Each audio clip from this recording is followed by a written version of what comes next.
Elles sont censées protéger, rassurer. De plus en plus de Français s'en équipent. Les caméras de surveillance se multiplient dans les foyers. Mais parfois, ce qui devait être une protection devient une menace, quand les pirates s'emparent de votre intimité. Si vous vous demandez comment vous protéger contre le piratage de vos caméras, vous devez comprendre qu'avant de pirater vos caméras, les hackers commencent d'abord par hacker votre réseau Wi-Fi. Et la seule et meilleure protection contre ce type d'attaque, c'est déjà de ne pas partager vos identifiants et mots de passe, puis de choisir un mot de passe solide. Dans cette vidéo, je vais vous montrer comment choisir un mot de passe résistant sans vous tracasser. Mais on va d'abord commencer par faire une petite inspection de votre sécurité informatique. Avant de vous montrer la solution sécurisée que j'utilise pour gérer mes mots de passe, on va faire ensemble une inspection de votre sécurité informatique. On va aller sur Chrome, ça peut être le navigateur de votre choix, ça n'a pas d'importance.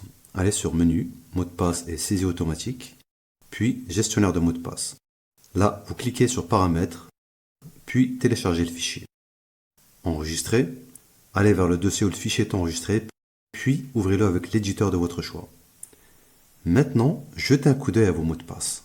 La première fois que j'ai ouvert ce fichier, je me suis retrouvé devant le même mot de passe réutilisé à travers plusieurs sites web au cours des années. Le problème dans ce cas de figure, c'est que si votre mot de passe a fuité lors du piratage d'un site web, une personne malveillante va s'amuser à essayer ce même mot de passe sur tous vos réseaux sociaux, Facebook, Snapchat, TikTok ou les services d'hébergement comme Google Drive. Et si l'authentification en 2 étapes n'est pas activée, il aura tout simplement accès à vos données. La question qui se pose ici, c'est comment savoir si vos données ont fuité lors d'un piratage? Laissez-moi vous présenter le site Have I Been Pwned. Vous indiquez aussitôt votre adresse mail, vous validez, et là, bingo, le mail que je viens d'entrer apparaît dans 5 fuites de données. Comme vous pouvez le constater, le dernier piratage en date pour ce mail date de octobre 2024, avec la fuite des données de plus de 13 millions de clients free. Je pense avoir fait le tour du sujet. Maintenant, il est l'heure de vous parler des gestionnaires de mots de passe. Un gestionnaire de mots de passe sert à générer, stocker, sécuriser et remplir automatiquement vos mots de passe pour les sites web et applications. Il y en a plusieurs sur le marché. Personnellement, j'utilise le gestionnaire gratuit de Proton. Ce n'est pas un placement de produit. Si j'en parle, c'est parce que je suis en parfait accord avec leur philosophie de respect de la vie privée des utilisateurs. Disons que vous voulez créer une boîte mail chiffrée chez Proton. Je sélectionne l'offre gratuite, je choisis un nom d'utilisateur. Et là, Proton me propose automatiquement un mot de passe sécurisé. L'application me propose ensuite de l'enregistrer dans le gestionnaire.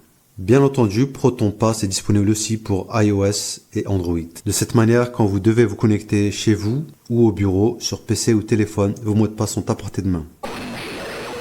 Ceci est une version courte d'une vidéo plus longue où j'explique plus en détail les techniques de piratage. Je montre aussi comment on peut vous surveiller directement depuis les caméras connectées à votre réseau Wi-Fi. Enfin, j'explique comment protéger votre réseau Wi-Fi et votre vie privée. N'hésitez pas à y jeter un coup d'œil. Bien entendu, si vous avez apprécié ce contenu, n'hésitez pas à vous abonner, liker et partager. Et surtout, suivez mon compte sur X pour vous tenir informé. Tous les liens sont en description. Aussi, laissez-moi des commentaires pour me dire ce que vous avez pensé de cette vidéo et quel type de contenu ou thème vous aimeriez que je traite sur la chaîne. À très bientôt.